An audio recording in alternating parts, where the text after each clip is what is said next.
Bonjour, assalamu alaikum, bienvenue pour cette nouvelle émission de Halal ou Haram. Alors, je suis accompagné avec Monsieur Romah Ahmed, pardon, assalamu alaikum. Wa alaykoum salam wa rahmatullah. Comment allez-vous? Ça va, alhamdulillah. Alors, le thème d'aujourd'hui, le MDR. Alors, une petite explication, hein, juste pour expliquer, parce que là, c'est un peu flou. Alors, le MDR, c'est l'intégration neuro-émotionnelle par les mouvements oculaires. Donc, c'est une thérapie qui a été créée par Francine Charipo en 1987, qui est une psychologue américaine. Alors, est-ce que vous pouvez nous en dire un peu plus, justement, sur cette thérapie? Le MDR, c'est une branche de la psychologie qui, comme vous l'avez dit, est assez récente, hein, qui a été reconnue comme une thérapie avérée, Par je crois, l'OMS. par l'OMS, par l'OMS, par l'INSEE, par l'INSERM et par aussi la Haute Autorité de la Santé. Et donc, c'est sérieux. On dit elle s'attelle surtout à venir en aide à ceux qui sont victimes de troubles de stress post-traumatique. Lorsque c'est un trouble de stress post-traumatique, c'est lié par exemple à un accident mortel, par exemple une personne qui est témoin d'un accident mortel d'un proche ou souvent lié au deuil ou d'un divorce ou quelque chose de vraiment traumatisant et qui a une incidence dans la vie de tous les jours. Ça handicape énormément dans la vie familiale, sociale, professionnelle. C'est quelque chose de tellement handicapant que la personne, elle est complètement démunie et elle est traumatisée. Et c'est donc par rapport à ce type de trauma que cette science qui s'est développée relativement récemment, apparemment, a des effets plutôt positifs. Alors, juste par rapport au titre, hein, pour que ce soit un peu plus compréhensible pour les gens qui nous regardent, en fait, c'est simplement faire travailler le mouvement des yeux, c'est ça? C'est en ça que consiste cette thérapie?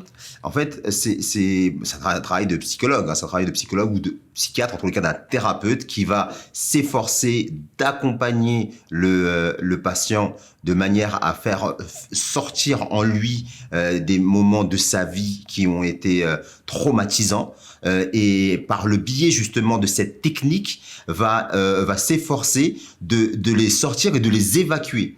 Et au final, le but de la séance, qui dure entre 60 minutes et 90 minutes, c'est de faire en sorte que ce traumatisme, ne soit plus quelque chose qui va être une tare, qui va être handicapant pour la personne. Et par le résultat, l'efficacité en fait de la thérapie est validée par le comportement physique en fait de la personne en fin de séance, où il est plus relâché, il est plus détendu. Alors que tout au long de la séance, lorsque le thérapeute accompagne justement son patient dans ce domaine, dans cet exercice, il passe par des phases très handicapantes, comme une perte de souffle, il a du mal à respirer, il peut crier, il peut se trouver dans un état de stress intense, une situation anxiogène terrible. Et parfois, effectivement, s'il n'est pas suivi par un thérapeute, cette personne-là peut faire un malaise, peut même ça peut avoir des conséquences dramatiques. C'est pour ça que l'accompagnement justement du thérapeute dans cet exercice-là, c'est dans un premier temps faire ressortir ce qui traumatise et par le biais justement de cette technique thérapeutique, l'aider justement à s'en sortir et à mieux pouvoir gérer et surtout dépasser un peu cet état émotionnel intense de manière à pouvoir retrouver une vie normale. Comme je l'ai dit tout à l'heure, hein, c'est une thérapie qui est assez jeune, hein, une trentaine d'années. Voilà. Vous nous avez dit, là, vous venez de nous dire que c'était quelque chose de sérieux. On n'a pas beaucoup de recul quand même, hein, sur les résultats de cette thérapie. Est-ce que, voilà, nous en tant que musulmans, quand on est face à des publicités sur cette thérapie, comment on peut faire justement pour savoir si c'est quelque chose encore une thérapie fantaisiste ou commerciale, ou c'est vraiment quelque chose qui va nous être bénéfique? Bien, déjà, il faut faire attention qui est-ce qu'on va consulter. Parce que effectivement, dans tous les domaines et surtout aujourd'hui avec la démocratisation des réseaux sociaux, il y a à boire et à manger de tout temps. Il y a toujours eu à boire et à manger dans la médecine d'ailleurs.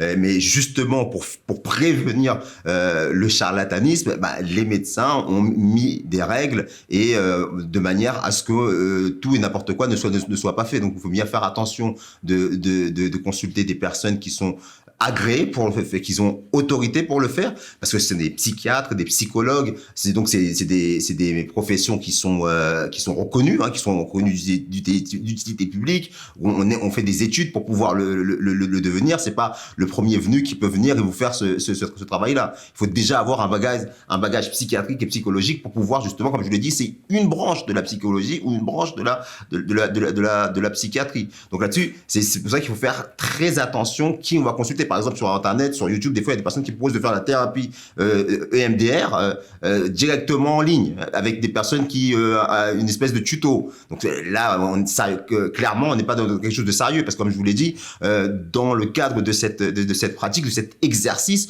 le thérapeute doit être là pour veiller justement à ce que l'exercice se passe au mieux et accompagner son patient pour pouvoir justement l'aider à se départir justement. C'est médical. Oui, c'est médical, tout à fait, c'est thérapeutique. Et donc, il n'y a aucune contre-indication au niveau de la religion, parce que voilà, on peut se poser la question, est-ce que c'est en accord avec notre foi ? Le saint prophète Mohammed a dit que à chaque maladie, il y a un remède.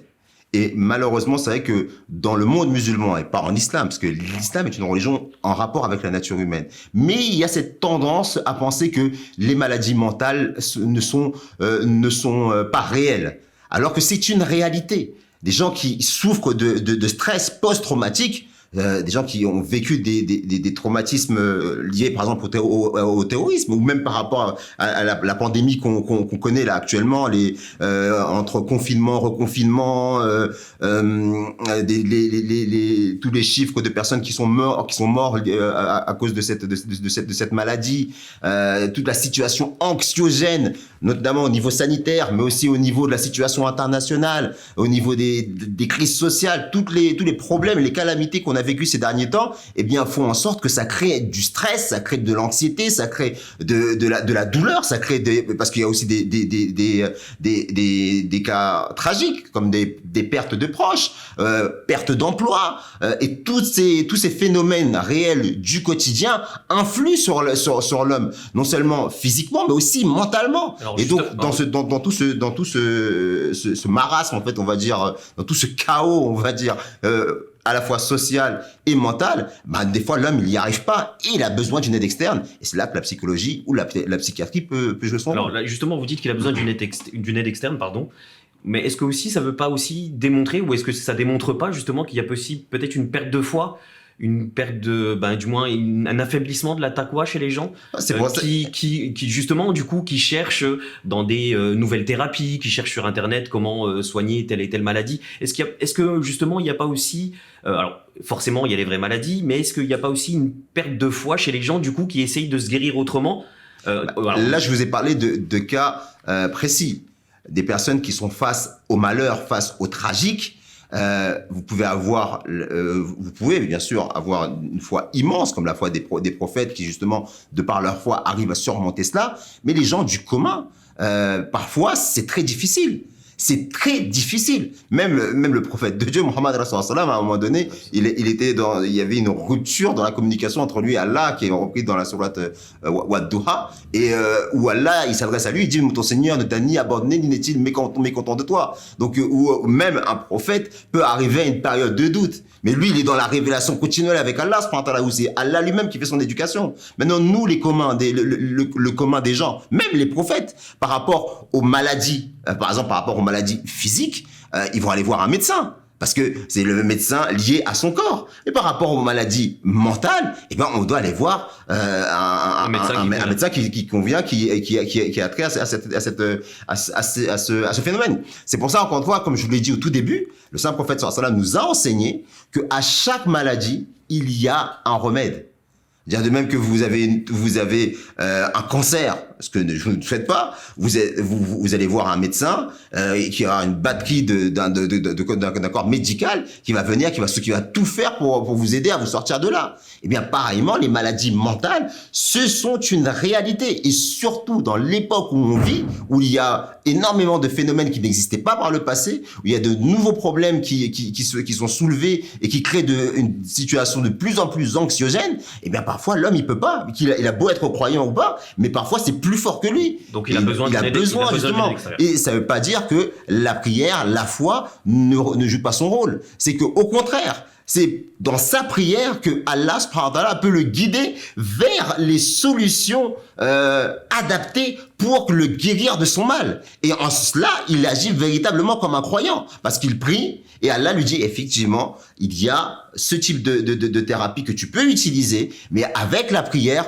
tu pourras arriver à t'en sortir. Parce que c'est, encore une fois, même dans le traitement de la maladie, ce n'est pas le médecin, ce n'est pas la qualité et ce n'est pas la compétence du médecin ou la qualité ou l'efficacité du médicament qui va agir. Mais c'est plutôt Allah qui va agir et qui va donner la guérison.